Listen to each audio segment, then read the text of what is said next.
बिस्मिल्लाहिर्रहमानिर्रहीम। अस्सलाम वालेकुम नाज़रीन, आप यूट्यूब चैनल देख रहे हैं। मैं इमरान खान हूँ। सबसे पहले इमरान खान साहब की जो मुलाकात हुई है ये बहुत इंपॉर्टेंट है अली अमीन गंडापुर साहब से, और उनकी बहन ने आके सारी स्टोरी बार बताई है। गंडापुर साहब तो फ़िलहाल बात करके नहीं गए, लेकिन इतलात आ जाएंगी कि उनके साथ क्या बातचीत हुई है, वो क्या तफसीलात बताना चाहते हैं वो ख़ुद बताएँगे, क्योंकि इमरान खान साहब से उनकी बड़ी तफसीली बातचीत हुई है। इसमें अली अमीन गंडापुर साहब हैं, वज़ीर आला खैबर पख्तूनख्वा, और उनके साथ बैरिस्टर गौहर साहब थे और अलीमा खान साहिबा थी।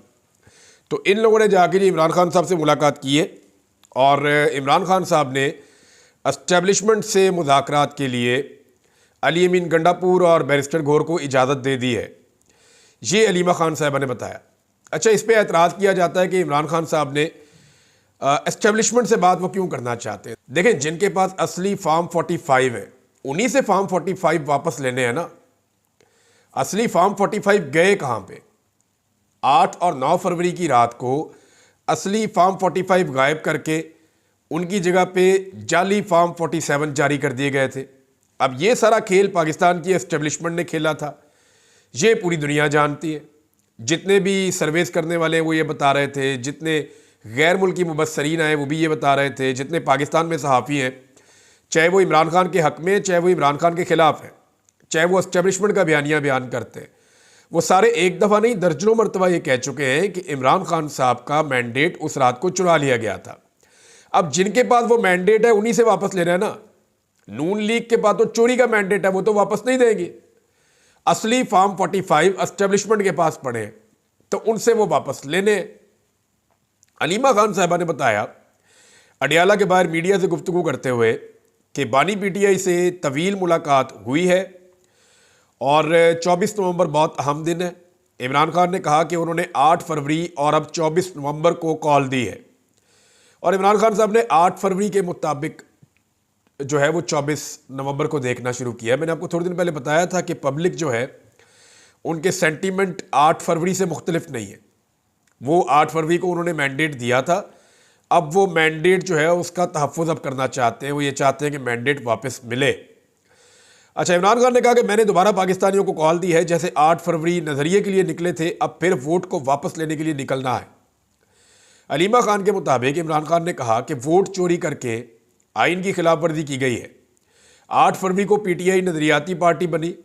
1970 में नज़रियाती इंतखाबात हुए थे। 1985 में ज़ियाउल हक़ ने नॉन पार्टी इंतखाबात करवाए और नज़रियाती सियासत ख़त्म कर दी। 8 फरवरी को हमसे आज़ादी, टिकट और पार्टी छीन ली गई। जब से पोलिंग हुई है दुनिया में ऐसी वोटिंग नहीं हुई जो 8 फरवरी को हुई है। अलीमा खान ने इमरान खान का पैगाम देते हुए कहा कि नज़रियाती लोगों की जंग जल्दी ख़त्म नहीं होती। 24 नवंबर को नज़रियाती हक लेने जा रहे हैं, कोई तोड़ फोड़ नहीं कर रहे। अलीमा खान ने कहा कि अली अमीन गंडापुर और बैरिस्टर गौहर भी आए थे। अली अमीन ने बताया कि बहुत बेहतर तैयारियां हो रही हैं। अली अमीन और बैरिस्टर गौहर ने इजाज़त मांगी कि एस्टेब्लिशमेंट से मुज़ाकरात करें। इस पर इमरान खान ने उन्हें मुज़ाकरात की इजाज़त दे दी है। ताहम इमरान खान ने कहा कि हम उनसे 3 मुतालबात पर बात कर सकते हैं। हम सियासी जमात हैं, हमारे मुज़ाकराती दरवाजे हमेशा खुले हैं। इमरान खान साहब ने यह भी कहा था कि अब तक जो मुज़ाकरात नहीं हुए ये ताख़ीर उस तरफ से, मेरे ऊपर कोई इल्ज़ाम ना दे। मैं सियासी आदमी हूँ, मैं पहले दिन से मुज़ाकरात करना चाहता हूँ, लेकिन मैं मुज़ाकरात उनके साथ कैसे करूँ जिनके हाथ में ही कुछ नहीं है। जिन्होंने मेरा मैंडेट लिया है मैं उन्हीं से वापस लूँगा ना। जिनके पास असली फार्म 45 है उन्हीं से वापस लूँगा। अलीमा खान के मुताबिक इमरान खान ने कहा कि जो लोग ना हक कैद हैं उन्हें रिहाई मिलनी चाहिए। इमरान खान ने डॉक्टर यास्मीन राशिद, उमर चीमा, शाह महमूद कुरैशी का नाम लिया। डॉक्टर यास्मीन राशिद के साथ अंदलीब अब्बास भी थी। उन्होंने 9 मई की मजम्मत की तो रिहाई मिल गई, मगर यास्मीन राशिद डटी रही, नजरियाती जंग लड़ रही हैं। अलीमा खान ने कहा कि जो इलेक्टेबल थे वो पार्टी से चले गए। कल बानी पीटीआई की जमानत लगी है। तोशाखाना 2 में हम उम्मीद करते हैं कि इमरान खान साहब जो है वो उनके इस केस में कल प्रोसिक्यूटर मौजूद होगा, और अगर कल प्रोसिक्यूटर मौजूद होगा और अगर कल बानी पीटीआई या इमरान खान को कल जमानत मिल जाती है तो वो खुद 24 नवंबर का एहतजाज लीड करेंगे। अगर जमानत नहीं मिलती तो हम उनके लिए एहतजाज में जाएंगे। अलीमा खान ने कहा कि पीटीआई के लोग पहले इस्लामाबाद और रावलपिंडी में निकल आए। मेरी बहन नौरीन न्याजी के नवासे और नवासियां आए, लेकिन मुलाकात की इजाज़त नहीं मिली। जब मुलाकात ना करवानी हो तो कहते हैं कि ऊपर से ऑर्डर आया हुआ है। उन्होंने कहा कि 24 नवंबर के एहतजाज की कॉल वापस लेने के लिए जुमेरात तक का हमने वक्त दिया है। अगर मुज़ाकरात कामयाब होते हैं तो 24 नवंबर की तारीख जश्न में तब्दील हो जाएगी। 3 चीज़ें इमरान खान साहब मांगते हैं, मैंडेट वापस करो, दूसरा वो ये कहते हैं जितने भी सियासी कैदी हैं जिनके साथ जुल्म और जबर हो रहा है उनको छोड़ा जाए, फिर वो जो अदलिया का मामला है या जो वो ये कहते हैं कि अदलिया के ऊपर जो कंट्रोल किया गया आईनी तरमीम का मामला उसको वो वापस करवाना चाहते हैं। अब मसला ये है कि इमरान खान साहब के ऊपर मैंने आपको कहा था कि सिर्फ उन्हें ज़बरदस्ती जेल में रखा हुआ है। एक केस ऐसा है कि अभी उनकी ज़मानत हो जाए, सुबह लगी हुई है तोशाखाना 2 में इमरान खान साहब की जैसी, और ये कई महीनों से लगी हुई है, ज़मानत हो ही नहीं रही। सुबह अगर ये ज़मानत हो जाती है ना तो इमरान खान साहब बाहर आ जाएंगे। फिर ये देखना होगा उन्हें किस केस में अंदर रखा जाता है, यानी किसी और में अंदर रखने की कोशिश की जा सकती है 9 मई के अंदर, या किसी और में कोई नया मुकदमा निकाल के डाल दिया जाए। हालांकि पाकिस्तान तहरीक इंसाफ ने अपनी कैलकुलेशन पूरी की हुई है। तहरीक इंसाफ ने पंजाब और इस्लामाबाद से उनको जितने मुकदमात की तफसीलात मिली हैं उन्होंने तमाम मुकदमात में इमरान खान साहब की बेलें अरेंज कर रखी हैं। अब मामला सिर्फ तोशाखाना 2 में आके रुका हुआ है। अगर यहाँ पे कल जमानत हो जाती है इस्लामाबाद हाई कोर्ट से तो फिर 24 तारीख को तो इमरान खान साहब खुद ही अपना जलसा कर रहे होंगे। तहरीक इंसाफ के जलसे से हुकूमत को बहुत ज़्यादा परेशानी है और उनका डर बढ़ता चला जा रहा है। उसकी एक वाज़ेह मिसाल मैं आपको बताऊंगा और आपको आइडिया हो जाएगा कि हुकूमत इस वक्त कितनी ज़्यादा डरी हुई है। ये स्टेटमेंट किसी और का नहीं है, ये पाकिस्तान के वज़ीर दाखिला का है। पाकिस्तान के वज़ीर दाखिला ने एक धमकी लगाई है तहरीक इंसाफ के लोगों को और आम पाकिस्तानियों को जो इमरान खान के नज़रिए के साथ आज के दिन में खड़े हैं। धमकी जनाब उन्होंने ये लगाई है कि जितने भी लोग पाकिस्तान तहरीक इंसाफ के साथ एहतजाज में शामिल होंगे उनके शनाख्ती कार्ड ब्लॉक कर दिए जाएंगे, उनके पासपोर्ट मनसूख कर दिए जाएंगे, मोबाइल फ़ोन की उनकी सिमें ब्लॉक कर दी जाएंगी और एहतजाज में जो तालिब इल्म शामिल हो जाएंगे उनकी जो तालीमी असनाद उनको मिलती हैं वो भी मनसूख कर दी जाएगी और एहतजाज करने वालों को तालीमी इदारों में दाखिले भी नहीं मिलेंगे। क्यों जनाब, ये मुल्क है या बनाना रिपब्लिक है? किसी के बाप का मुल्क थोड़ी है ये कि जनाब तालीमी असनाद नहीं मिलेंगी एहतजाज करने पे। जाओ जाके आईने पाकिस्तान को पढ़ो अच्छी तरह। मुझे तो हैरत होती है कि मोहसिन नकवी साहब शीशे में अपनी शक्ल कैसे देखेंगे जब उनके दोस्त यार रिटायर हो जाएंगे। यानी उन्होंने कभी भी हमेशा इस ओहदे पे रहना है या मरते दम तक चौथी तकबीर तक इसी ओहदे के ऊपर रहना है? मोहसिन नकवी साहब ने जाना नहीं इस दुनिया से या इस ओहदे से, तो क्या शक्ल दिखाएंगे वो और उनके आने वाली नस्लें? यानी एहतजाज का हक आईने पाकिस्तान में लिखा हुआ है कि आप पुरअमन एहतजाज कर सकते हैं। वो कहते हैं जी जो एहतजाज के लिए निकला मैं पासपोर्ट भी खा जाऊंगा, आईडी कार्ड भी खा जाऊंगा, तालीमी संदे भी ले लूंगा, इदारों में दाखिले भी नहीं होने दूंगा, करियर तबाह कर दूंगा। क्यों कर देंगे जी? हलवा है, तबाह कर देंगे। ये 1 मिनट में अदालतें उड़ा देंगी ये सारा कुछ। ये सिर्फ जो है वो धमकियां हैं। मेरे ख्याल में पाकिस्तान के लोगों को इन धमकियों में नहीं आना चाहिए, अपना फैसला खुद करें। उन्हें लगता है ये काम ठीक हो रहा है एहतजाज का, जाएं करें। नहीं लगता उनको नहीं ठीक हो रहा, ना करें, लेकिन इस तरह की धमकियों में ना आए। ये गैर जमहूरी तर्ज अमल है और ये किसी भी मुआशरे में हो इसकी हमेशा मुखालफत करनी चाहिए। अब देखें ना, हुकूमत अपने आखिरी पत्ते खेल रही है। अब फैसलवाड़ा को लेकर आए जनाब मैदान में, और फैसलवाड़ा जब मैदान में आए तो उसका मतलब यह है कि बात हाथ से निकल रही है। तो फैसलवाड़ा, ओन चौधरी, ये एक तरह के करैक्टर्स हैं। इनको लाकर फिर ट्राई किया जाता है कि जनाब इनके ज़रिए से कुछ थोड़ी सी हवा बदली जाए। धमकियाँ लगाने के लिए कुछ सहाफ़ी भी रखे हुए हैं, वो भी आके धमकियाँ शमकियाँ लगाते हैं। सारे एंकर्स जानते हैं कि फैसलवाड़ा एक्चुअली किसका नुमाइंदा है और किसकी ज़ुबान बोलता है, किसकी धमकियाँ लगाने के लिए आता है। अब हमारे सारे सहाफ़ी अपने मुंह से तो कहते हैं कि जनाब एस्टेब्लिशमेंट सियासत में मुदाखलत ना करे, ये हमारा मुतालबा है, लेकिन खुद एस्टेब्लिशमेंट के नुमाइंदे को हम बुलाते हैं, बुलाकर टीवी पे बैठाते हैं, बिठा के उसको कहते हैं कि एस्टेब्लिशमेंट का सियासत के ऊपर बयानियाँ बयान करो, फिर हम उसे मौका देते हैं, वो बोलता है। यानी ये दोगलापन नहीं है, हमारी मुनाफकत नहीं है क्या मीडिया की, कि एक तरफ हम कहते हैं कि किसी सूरत भी एस्टेब्लिशमेंट को सियासत में रोल प्ले नहीं करना चाहिए, फिर एस्टेब्लिशमेंट के नुमाइंदे को दावत देकर बुलाते हैं, उसे चाय बिस्किट देते हैं, उसे कहते हैं अब एस्टेब्लिशमेंट का बयानिया दो सियासत के ऊपर।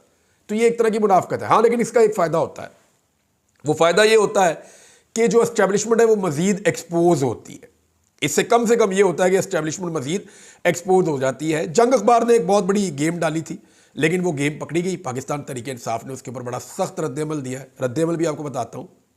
जंग अखबार की खबर देखें आप जरा, ये मेन पेज पे उन्होंने छाप दी, मेन खबर छाप दी, बड़ी हेडलाइन लगा दी, ना सिर्फ जंग अखबार में लगा दी, द न्यूज़ में लगा दी, और जियो के ऊपर गला फाड़ किस्म की इसकी कंपेन की गई। गला फाड़ कंपेन समझते हैं ना, फुल ऊंची आवाज़ के अंदर फट्टे चलाए इसके कि जनाब बहुत बड़ी खबर लेके आए। अंसार अब्बासी साहब की जनाब खबर है, उनकी तस्वीर के साथ इसको छापा गया। खबर यह है कि हुकूमत और पाकिस्तान तहरीक इंसाफ का आला सतही राब्ता हो गया, मुमकिन ब्रेक थ्रू की कोशिशें हो रही हैं। मुज़ाकरात कामयाब हुए तो 24 नवंबर का एहतजाज मुलतवी हो सकता है। मुज़ाकरात में शामिल अफराद के नाम अफशा हुए तो एस्टेब्लिशमेंट और PTI में मफाहमत की कोशिश बेकार हो सकती है। अब देखिए, एक तरफ ये तो हो रहा है कि एस्टेब्लिशमेंट चाहती है कि पाकिस्तान तहरीक इंसाफ को एंगेज किया जाए, वो हर हाल में इस एहतजाज को रोकना चाहते हैं। लेकिन रोकना है तो इसका रास्ता क्या है? रोकने का आसान रास्ता यह कि अदालत को इंसाफ करने दें, इमरान खान साहब बाहर आ जाए, वो इस लॉन्ग मार्च को या इस धरने को एक जलसे में कन्वर्ट कर देंगे। वो आएंगे और आकर एक जलसा करेंगे, लोगों से मुखातिब होंगे और फिर मामला आगे की तरफ बढ़ेंगे। अब अंसार अब्बासी साहब ने जब ये खबर दी तो इस तरह की जब खबर आ जाती है ना, तो पाकिस्तान में लोगों को ये लगता है कि जनाब अब तो बात बन गई है और अगर मुज़ाकरात हो रहे हैं और चीज़ें किसी कंक्लूजन की तरफ जा रही हैं तो फिर हमें निकलने की क्या ज़रूरत है। इसके ऊपर जनाब पाकिस्तान तहरीक इंसाफ ने बड़ा सख्त रद्दअमल दिया। जरा तहरीक इंसाफ का रद्दअमल भी आप देख लें। तहरीक इंसाफ के सेक्रेटरी इत्तलाआत ने कहा कि हुकूमत के साथ राब्ते से मुताल्लिक खबर 24 मार्च का एहतजाज रोकने की एक कोशिश है। उन्होंने ये बयान देते हुए कहा, और ये उनका रद्दअमल है, कि हुकूमत के साथ किसी सतह पर कोई राब्ता नहीं हो सकता है, और ये शेख वकास अकरम कह रहे हैं। उन्होंने कहा किसी भी हवाले से एहतजाज को नहीं रोका जा सकता। निजी TV की राब्ते से मुताल्लिक खबर फेक न्यूज़ है और एहतजाज की तैयारी को नुकसान पहुंचाने की कोशिश है, जिसकी हम शदीद अल्फाज में मुजम्मत करते हैं। नाज़रीन, एक तो ये चीज़ हो गई, लेकिन आप देखें कि जंग और जियो काम कर कैसे रहा। हुकूमत का बिल्कुल पिट्ठू बना हुआ है। ऐसा लगता है कि हुकूमत से ज़्यादा हुकूमत जाने का जो खतरा और डर है ना, वो जंग ग्रुप को लगा हुआ है। पता नहीं क्या इनका मफाद है या क्या इन्हें मिल रहा है। इतना तो हुकूमत नहीं डरी हुई जितना जंग ग्रुप डरा हुआ है। यानी अमेरिका के हवाले से झूठी खबर चला दी, और साले जाफर साहब ने खबर दी है। खबर क्या दी थी, पहले जरा वो सुर्खी आप देख लें जो साले जाफर साहब ने दी थी। हुकूमत ने खुद ही कहा जी हमने ऐसी कोई बात नहीं की, हमारी अमेरिका से आप लड़ाई ना करें, हम इतने जोगे नहीं हैं। तो खबर देखिए आप, जंग ग्रुप के मुताबिक जो खबर दी हुई थी वो खबर क्या थी साले जाफर साहब ने, कि हुकूमत पाकिस्तान अमरीकी कानून साजों की जानिब से सुबकदोश होने वाले अमरीकी सदर जो बाइडन को इमरान खान की कैद के हवाले से जो खत लिखे गए हैं उनको कोई अहमियत पाकिस्तान नहीं देता। यानी जो अमरीकी ऐवान नुमाइंदगान ने अमरीकी सदर जो बाइडन को जो खत लिखे हैं, पाकिस्तान उसको कोई अहमियत नहीं देता। इमरान खान के हवाले से जो खत हैं, अमरीकी इंतजामिया इक़्तिदार की मुंतकली में मसरूफ़ है। ऐसे में ये ख़तो किताबत बेसूद है और ये फारग किस्म की एक मश्क जिसका कोई फ़ायदा नहीं। ये जनाब खबर दे दी शाह से ज़्यादा शाह के वफादार, और मुमताज़ ज़हरा बलोच साहिबा से इसको मनसूब भी कर दिया खबर को। अब बाद में उन्होंने जो है वो वज़ारत ख़ारजा ने कहा जी हमने तो ऐसी कोई बात ही नहीं की। उन्होंने कहा जी हमसे पूछ लिया करें पहले, हमें बड़ा अफसोस हो रहा है कि आपने ये खबर कैसे दे दी। यानी हम तो अमेरिका के पिट्ठू हैं, हम तो उनसे डरते हैं। हमारी क्या जरूरत है कि अमेरिकन ऐवान नुमाइंदगान कोई बात करें और हम कहें ये फजूल मश्क है। हमने ऐसा कुछ नहीं कहा, हमारे पे ना डालो या हमारे कंधे पे रख के बंदूक ना चलाओ। तो अब आप अंदाज़ा करें कि ये अमेरिका से डरते भी कितना है और इक़्तिदार जाने से भी डरते हैं। तो मुझे लगता है कि ज़्यादा खौफ जो है वो जियो ग्रुप को है, जंग ग्रुप को है।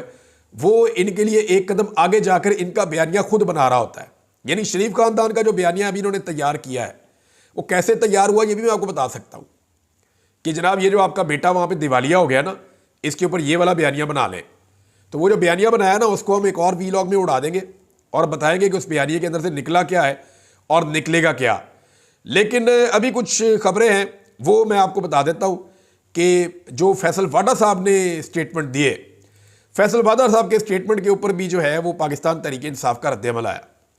और तहरीक इंसाफ ने फैसल वाडा के स्टेटमेंट के ऊपर, यानी फैसल वाडा ने कहा जनाब कि ये हो जाएगा वो हो जाएगा, 9 मई के मजीद बंदे ढूंढे जाएंगे और छांट पटक की जाएगी ये, और फिर खौफ फैलाना शुरू कर दिया। कोई नहीं आएगा, कोई आना नहीं चाहता, लोग भाग रहे हैं, कोई बंदा 50 बंदे भी नहीं निकाल सकता, यहाँ कोई नहीं पहुंचेगा, डंडे बड़े पड़ेंगे, मार बड़ी, ऐसी बातें कर करके जो हमेशा से करते हैं।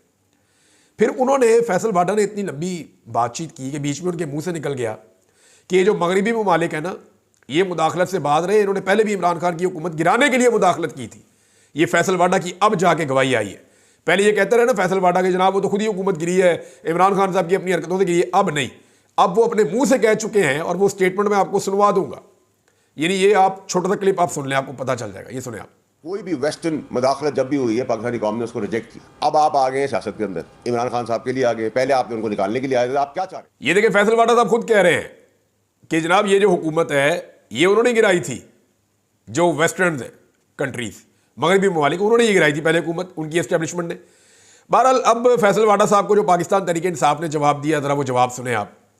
उन्होंने कहा फैसल वाडा की प्रेस कॉन्फ्रेंस पर पाकिस्तान तहरीक इंसाफ का रद्द-ए-अमल, फैसल वाडा को टाउट और चिड़ियाघर का बिज्जू करार दे दिया। चिड़ियाघर में रखे बंदरों, बनमानसों, लुमड़ियों, गीदड़ों, गधों, खच्चरों और इंसान नमा टाउटों ने उछल कूद शुरू कर दी है। और यह सिर्फ इसलिए हो रहा है कि पाकिस्तान तहरीक इंसाफ का एहतजाज कामयाब होने जा रहा है और लोग बहुत बड़ी तादाद में निकल सकते हैं। अच्छा, अमेरिकन पिट्ठूगिरी के हवाले से एक और बड़ा ज़बरदस्त स्टेटमेंट आया हुआ है, वो मैं आपको ज़रूर सुनाता हूँ। ख्वाजा आसिफ साहब ने बड़े अजीबोगरीब काम शुरू कर दिए हैं, लेकिन वो मैं आपको बताऊंगा अगले वीलॉग में। लेकिन अभी एहसन इकबाल साहब ने जो काम किया, एक तो एहसन इकबाल साहब ने, आपको याद होगा जब डोनाल्ड ट्रंप अपोजिशन में चले गए थे या इलेक्शन हार गए थे, तो एहसन इकबाल ने डोनाल्ड ट्रंप का बहुत मजाक उड़ाया था, उनके खिलाफ बहुत सारे स्टेटमेंट्स दिए थे। फिर जैसे ही डोनाल्ड ट्रंप इलेक्शन जीता तो एहसन इकबाल ने फौरी तौर पे तमाम अपने ट्वीट्स डिलीट करना शुरू कर दिए। यानी मुझे हैरत होती है कि इन्हें गैरत भी नहीं आती, मुझे हैरत होती है कि इन्हें ऐसे भी नहीं लगता कि यार कोई लोग क्या सोचेंगे हमारे बारे में। यानी मैं शर्म भी नहीं आती इन्हें ना। आदमी को थोड़ा सा तो साहिब किरदार होना चाहिए कि जो मैंने बात कह दी है, मैं को थोड़ा सा तो अपनी बात के ऊपर खड़ा हो जाऊं, लेकिन ये अपनी बात के ऊपर खड़े ही नहीं होते। अब जनाब एहसन इकबाल साहब के हवाले से जो खबर छपी है, छपवाई गई है फरमाइश करके, खबर क्या कहती है कि डोनाल्ड ट्रंप की सदारत में इनकलाबी नताइज हासिल कर सकते हैं एहसन इकबाल। अंदाजा करें, पहले उसकी बुराइयां करके उसकी ट्वीटें फिर डिलीट की जब वो जीत गया, अब उसकी जो है वो तारीफों के पुल बांधना शुरू कर दिए। ऐसे ये चापलूस किस्म के लोग। ये पाकिस्तान का जो आर्मी चीफ आता है ना, उसके साथ भी यही करते हैं। जो चला जाता है उसको ये गालियां देना शुरू कर देते हैं, जो मौजूदा आर्मी चीफ होता है उसको अबू बना लेते हैं और जूते पॉलिश करना शुरू कर देते हैं। ये आज भी यही कर रहे हैं, हमेशा ये करते हैं। अब एहसन इकबाल कह रहे हैं नई अमरीकी इंतजामिया के साथ शराकतदारी को नई जिहत देने का सुनहरी मौका है। दिफाई ताउन से शुरू ताल्लुकात मजबूत तरक्याती शराकतदारी बन गए हैं और बहुत सारे शोबों में बड़ा ताउन होगा। और जनाब जो और ये शिरकत कर रहे थे इस्लामाबाद में US एड की तकरीब में, वहां पे जनाब अली ये खिताब कर रहे थे। आप अंदाजा कीजिए, ये पल में तोला पल में माशा, ये इनकी टोटल औकात है। इस वीलॉग को यहां रोक लेते हैं, कुछ चीजें आपके साथ और शेयर करता हूं नेक्स्ट वीलॉग में। अब तक के लिए इतने, अपना ख्याल रखिएगा, अपने इस चैनल का भी। अल्लाह हाफिज।